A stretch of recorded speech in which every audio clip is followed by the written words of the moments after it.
Long before the earth, before time itself, there was only chaos. An endless, shapeless void that stretched beyond imagination. Chaos was a vast nothingness, silent, without form or boundaries.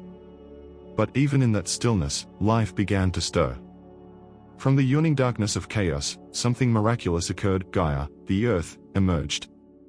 She was the great mother, fertile and powerful, embodying all that is solid and life-giving. Gaia's presence transformed the nothingness around her. As she stretched across the void, lush hills and valleys formed, rivers began to flow, and the skies slowly took shape above her.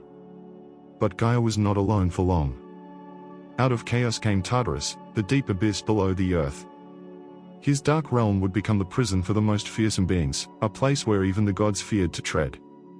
Another entity soon joined them, Eros, the spirit of love and desire. It was his force that would ignite the sparks of creation.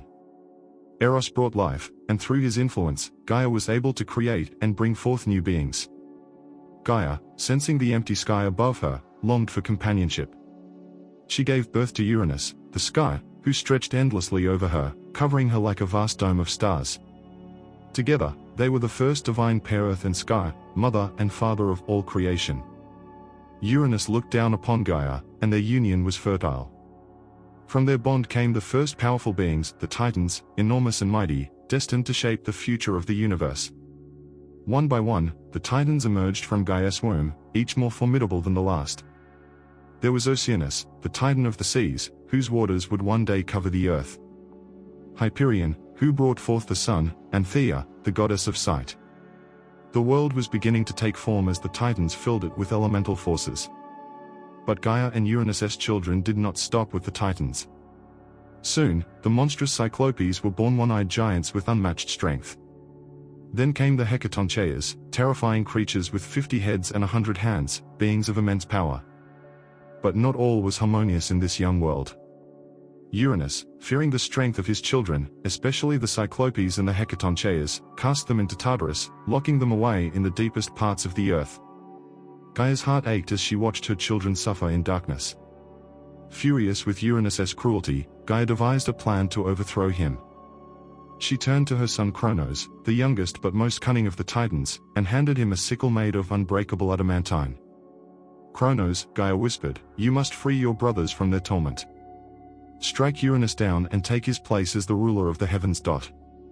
Cronos, eager for power, agreed. One night, as Uranus lay across Gaia, oblivious to the plot against him, Cronos emerged from the shadows with the sickle in hand. With a swift and brutal strike, Cronos severed Uranus from the sky. The blood of Uranus fell upon the earth, and from that blood, new beings were born, the Erinyes, or Furies, spirits of vengeance, and the giants, towering and fierce. Uranus, defeated, retreated into the sky, never to come close to Gaia again. Cronos, triumphant, declared himself the new king of the cosmos. He freed the Titans, but kept the Cyclopes and Hecatoncheias locked away in Tartarus, just as Uranus had before him. Cronos' reign began the golden age of the gods, a time of peace and prosperity, or so it seemed. But little did Cronos know, fate had already set the wheels in motion for his downfall.